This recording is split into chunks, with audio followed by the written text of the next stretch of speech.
नवरात्र का त्योहार शक्ति के 9 रूपों को समर्पित है। आश्विन माह में मनाई जाने वाली इस नवरात्र को शारदीय नवरात्र कहा जाता है। ऐसा माना जाता है कि इन 9 दिनों में देवी ने अलग अलग रूप धारण करके असुरों का संहार किया था और संसार की रक्षा की थी। इसलिए इस दिन माँ के 9 रूपों की अलग अलग दिन पूजा की जाती है। घर के मंदिर में माता की मूर्ति की स्थापना की जाती है, कलश बिठाते हैं, जौ उगाते हैं और सच्ची श्रद्धा से उनकी पूजा अर्चना करते हैं। इन 9 दिनों में देवी के अलग अलग रूपों को अलग अलग प्रकार के भोग लगाए जाते हैं। ऐसी मान्यता है कि इनसे देवी प्रसन्न होती हैं और भक्तों को आशीर्वाद देती हैं। इसलिए नवरात्र के 9 दिनों में आपको किस दिन कौन सा भोग लगाना चाहिए, इसकी लिस्ट हम आपको बताने वाले हैं। इसे नोट करके रख लें ताकि देवी को हर दिन उनके पसंदीदा भोग लगा सकें। पहला दिन माँ शैलपुत्री। नवरात्र का पहला दिन माँ के शैलपुत्री रूप को समर्पित है। पर्वतराज हिमालय के घर जन्म लेने के कारण माँ के इस स्वरूप को शैलपुत्री कहा जाता है। इस रूप में माँ के एक हाथ में त्रिशूल है और दूसरे हाथ में माँ ने कमल धारण किया है। ये बैल की सवारी करती हैं। माँ के इस रूप को भोग में गाय के दूध से बने शुद्ध घी से बनी मिठाइयों का भोग अति प्रिय है। ऐसा माना जाता है कि देवी को ये भोग लगाने से व्यक्ति हमेशा स्वस्थ रहता है। दूसरा दिन माँ ब्रह्मचारिणी। नवरात्र का दूसरा दिन माँ ब्रह्मचारिणी को समर्पित है। देवी का ये रूप सफेद कपड़े पहने, एक हाथ में रुद्राक्ष की माला और दूसरे में कमंडल धारण किए है। देवी के इस स्वरूप को शक्कर और पंचामृत का भोग लगाया जाता है। मान्यता है कि देवी को ये भोग लगाने से आयु लंबी होती है।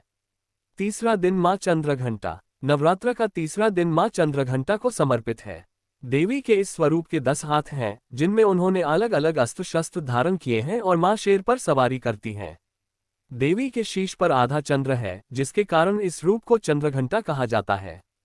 देवी के इस स्वरूप को खीर या दूध से बनी मिठाई का भोग लगाना चाहिए। ऐसा माना जाता है कि ऐसा करने से जीवन के सारे कष्ट दूर होते हैं और धन व ऐश्वर्य मिलता है। चौथा दिन माँ कुष्मांडा। नवरात्र का चौथा दिन माँ कुष्मांडा को समर्पित है। देवी कुष्मांडा को संसार की जननी माना जाता है, यानी जिसने इस संसार का सृजन किया है। देवी के इस स्वरूप को मालपुआ का भोग लगाना चाहिए। इससे बुद्धि और ज्ञान की प्राप्ति होती है। पांचवा दिन माँ स्कंद माता। नवरात्र का पांचवा दिन माँ स्कंद माता को समर्पित है।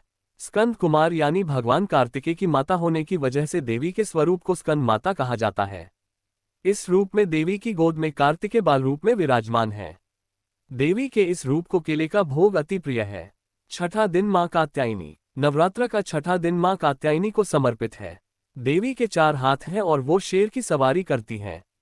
देवी का ये रूप बेहद सुंदर और मनोरम है। माँ के इस स्वरूप को शहद और मीठे पान का भोग लगाना चाहिए।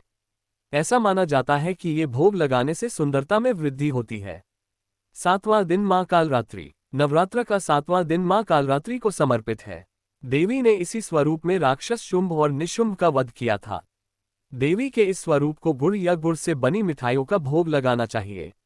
ऐसा माना जाता है कि ऐसा करने से जीवन की सारी परेशानियां दूर होती हैं और जीवन में सब कुछ शुभ होता है। 8वां दिन माँ महागौरी। नवरात्र का 8वां दिन माँ महागौरी को समर्पित है। माँ के इस स्वरूप का रंग बेहद सफेद है, इसलिए गौर वर्ण का होने के कारण इन्हें महागौरी कहा जाता है। देवी के इस स्वरूप को नारियल या नारियल से बनी मिठाई का भोग लगाना चाहिए। 9वां दिन माँ सिद्धिदात्री। नवरात्र का 9वां दिन माँ सिद्धिदात्री को समर्पित है।